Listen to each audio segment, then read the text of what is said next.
درود پاک کا ہدیہ پیش کریں۔ اللہم صل علی سیدنا و مولانا محمد معدن الجود والکرم وآلہ واصحابہ الکرام وابنہ الکریم وبارک وسلم صلاۃ دائمۃ سرمدا ابدا۔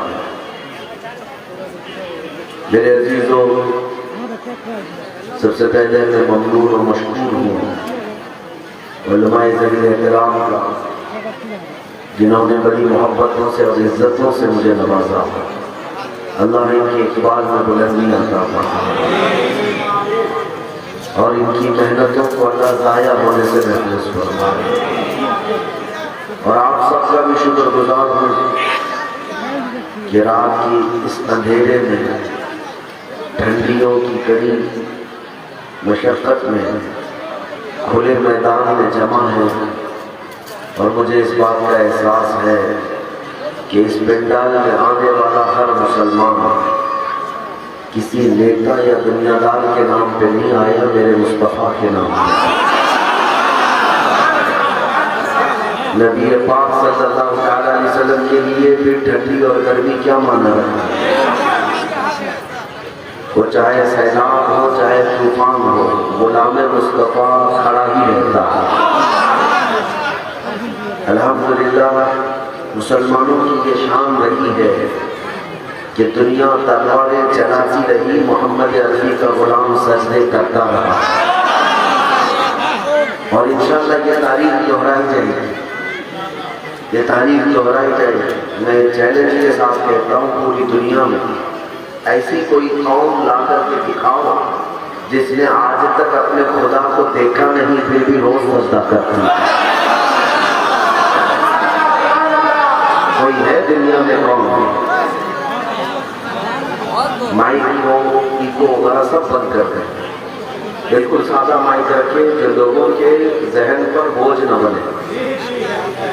ہاں، سادہ مائک رکھے۔ میں یہ پوچھ رہا ہوں، دنیا میں ایسی کوئی قوم مجھے لا کر کے دکھا دو جس نے آج تک اپنے خدا کو دیکھا نہیں لیکن روز سجدہ کرتا ہے۔ ہر قوم کو دیکھیں گے، ان کے بھگوانوں کو انہوں نے بنا کر رکھا ہے، تصویر میں یا پتھر میں، اور جب تک وہ دیکھتے نہیں جھکتے نہیں۔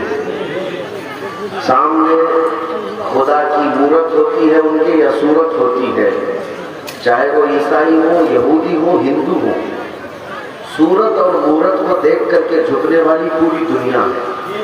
یہ تنہا مسلمانوں کی شان ہے جو آج تک اپنے خدا کو دیکھی نہیں، اور اس پر مزید یہ بھی ہے کہ اس نبی پاک پر جس کو آج تک لوگوں نے اپنی زندگی میں دیکھا نہیں، ماتھے کی آنکھوں سے بیداری کے عالم میں، لیکن محبت کا عالم یہ ہے کہ اس نبی کا نام آئے تو صرف ہاتھ نہیں گردن بھی کٹا سکتے ہیں۔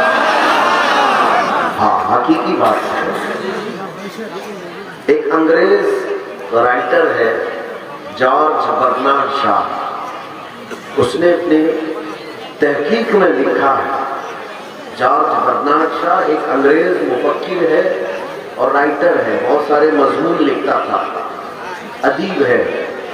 اس نے اسلام پر تجزیہ کرتے ہوئے ایک بات لکھا ہے، اس نے کہا میں نے دنیا میں آئے ہوئے بہت بڑے بڑے انقلاب دیکھا، بڑے بڑے انقلاب آئے، ریگولیشن، رشیا میں انقلاب آیا، امریکہ میں انقلاب آیا، ڈیموکریسی کے نام پر، کمیونسٹ کے نام پر، الگ الگ دنیا میں انقلاب آئے۔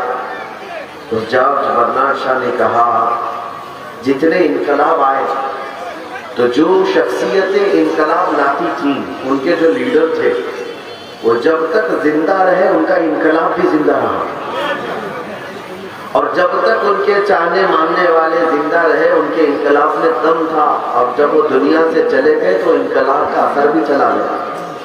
دنیا کا تنہا انقلاب محمد عربی کا ہے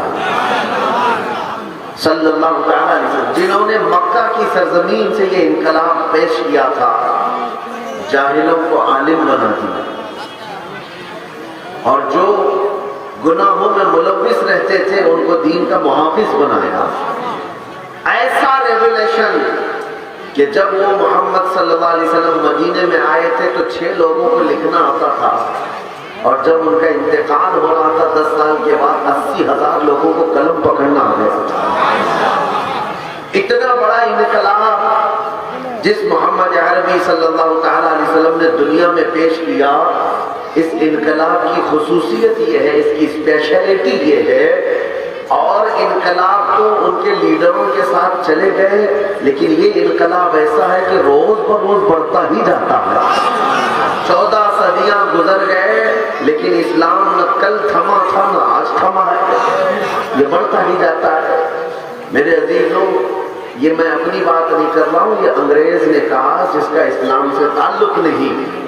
انہوں نے کہا ہے کہ اسلام یہ صرف اور صرف اسلام جو ہے صرف اور صرف سنی ہوئی باتوں پر ٹھہرا نہیں ہے۔ اسلام کی بنیاد قصے کہانیوں پر نہیں ٹھہرائی گئی ہے، اسلام کی بنیاد دل کے ایقان اور ایمان کے ساتھ کھڑا کی گئی۔ اور یہی تو بات ہے کہ اتنے صدیوں کے بعد بھی ہر ہمارے گھر میں پیدا ہونے والا بچہ، ایک بات میں آپ کو بتا دوں، ایک بات، آج حالات ہمارے بھی بڑے خراب ہیں، اکثر نوجوان بگڑے ہوئے ہیں، مسلمانوں میں حالات خراب ہے، میں مانتا ہوں۔ آوارہ اتنے ہو گئے کہ ان کو نمازوں سے تعلق نہیں، گانے بجانے میں ملوث ہیں، سب مانتا ہوں، کئی گناہوں میں ملوث ہیں، فیشن کے نام پر، ماڈرنزم کے نام پر، لڑکیاں بھی اور لڑکے بھی فحاشی میں مبتلا ہیں۔ لیکن ایک بات ضرور کہوں گا، مسلمان آج جتنے بھی گناہوں میں ملوث ہے، میں مانتا ہوں کہ یہ گنہگار ہو سکتا ہے لیکن اپنے نبی کا غدار کبھی نہیں ہوتا۔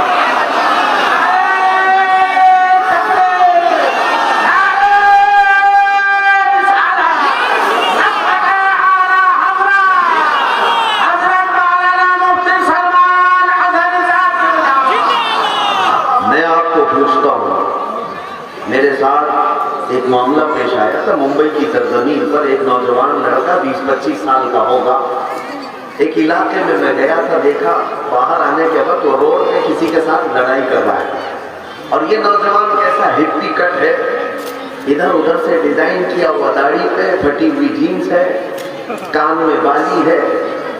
یہ جو نوجوان فیشن پرست ہیں سارے تو اس کے اندر آوارہ گردی کے نشانات ظاہر تھے، لیکن ایک لڑکے کے ساتھ لڑ رہا تھا، کسی دوسرے کو گھونسے مار رہا تھا اور سامنے والے کے دانت توڑ دیا، خون آ رہا تھا۔ تو لوگوں نے کہا کہ حضرت اس کو سمجھائیں، ہمیشہ یہی کرتا رہتا ہے، کبھی نشہ کرتا ہے، کبھی مار توڑ کرتا ہے، یہی کاموں میں اس نوجوان لڑکے کو بلایا، تھا تو مسلمان، اس سے کہا بیٹا بس کرو، کب تک یہ لڑائی کی زندگی جیتے رہو گے، کب تک اپنی جوانی کو برباد کرتے رہو گے؟ جانتے ہیں اس دن اس نے میرے ہاتھ کو پکڑ لیا اور کہا کہ حضور میں آپ کی بڑی عزت کرتا ہوں، آج معاملہ وہ نہیں تھا کہ جو روز میں کرتا ہوں، اس کے ساتھ جو میں لڑ رہا ہوں پیسے کا معاملہ نہیں تھا، میری کوئی چیز اس نے چھینا نہیں تھا، بس مجھے غصہ اس بات پر آیا کہ یہ میرے نبی کی شان میں گستاخی کر رہا ہے، مجھے برداشت نہیں ہو سکا، میں نشیڑی ہوں، میں گنہگار ہوں، لیکن اتنا بدکار بھی نہیں ہوا کہ نبی کی شان میں بھی سن لو، میں اپنے نبی کی شان میں بھی سن لو، اتنا ابھی گیا گزرا نہیں ہوں، اسی لیے مجھے غصہ آیا اور میں نے ہاتھ جڑ دیا، اس کے دانت ٹوٹ گئے۔ میں نے اس دن محسوس کیا اور فخر سے میرا سینہ چھوڑا ہوا، اور جو لوگ یہ کہتے ہیں کہ ہماری قوم سو گئی، نہیں میرے عزیزوں، پھر مجھے یہ جملہ کہنا پڑتا ہے، یہ گنہگار ضرور ہے لیکن غدار نہیں ہے، میرے مصطفیٰ کریم صلی اللہ علیہ وسلم کے غدار نہیں ہے، بس ان کے سینوں میں آج بھی وہ چنگاری جل رہی ہے، آج بھی وہ چنگاری جل رہی ہے۔ یہی تو بات ہے کہ جب ہم حضور کا نام اذانوں میں سنتے ہیں، اشہد ان محمد رسول اللہ، تو اپنے انگوٹھوں کو لبوں سے لگا لیتے ہیں اور آنکھوں کو لبوں سے چوم کر آنکھوں کو لگا لیتے ہیں۔ مجھے بتاؤ، ابھی میں نے میرے نبی کا نام لیا محمد صلی اللہ علیہ وسلم، کس نے آپ کو کہا کہ انگوٹھے چوم لو؟ میں نے کہا؟ کسی نے آرڈر دیا آپ کو؟ آپ نے خود ہی ہونٹوں سے انگوٹھوں کو لگایا اور آنکھوں کو لگا دیا. یہ علامت ہے اس بات کی، یہ آرڈر دینے کی ضرورت نہیں. دل کے اندر جو شمع مصطفیٰ ہے وہی ہمیں چومنے پر مجبور بھی کرتا ہے. جس کا ذکر ہمیں محبت کے ساتھ آتا ہے اس کے لیے ہم چوم بھی لیتے ہیں اور جھک بھی جاتے ہیں.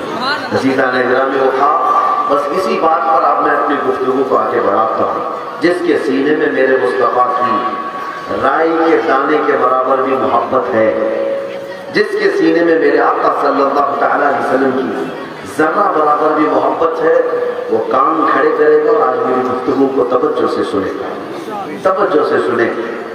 جس کو میرے آقا صلی اللہ تعالیٰ علیہ وسلم سے لگاؤ ہے وہ ایسے ویسے لگاؤ کی بات نہیں کر رہا. ابھی چندہ کر رہے تھے مولانا، انہوں نے پیسوں کا چندہ کیا ہے اور آپ کو میرے متعلق سنے تو ہوں، تھوڑی بہت باتیں تو میرے متعلق لوگوں میں معلوم ہوں گی. میں کس طرح کی تقریر کرتا ہوں، یا پھر اگر مجھے کہیں پر دیکھا ہوگا یا سنا ہوگا تو میری امیج لوگ جانتے ہوں گے. میں یہ پیسوں کا چندہ نہیں کرنے آتا. میں جب کسی جلسے میں جاتا ہوں تو گردنوں کا چندہ کرتا ہوں. گردنوں کا چندہ کرتا ہوں صرف اس بات پر کہ وہ کون سی گردن ہے جو میرے مصطفیٰ کے نام پر قربانی دے دی. لبیک یا رسول اللہ.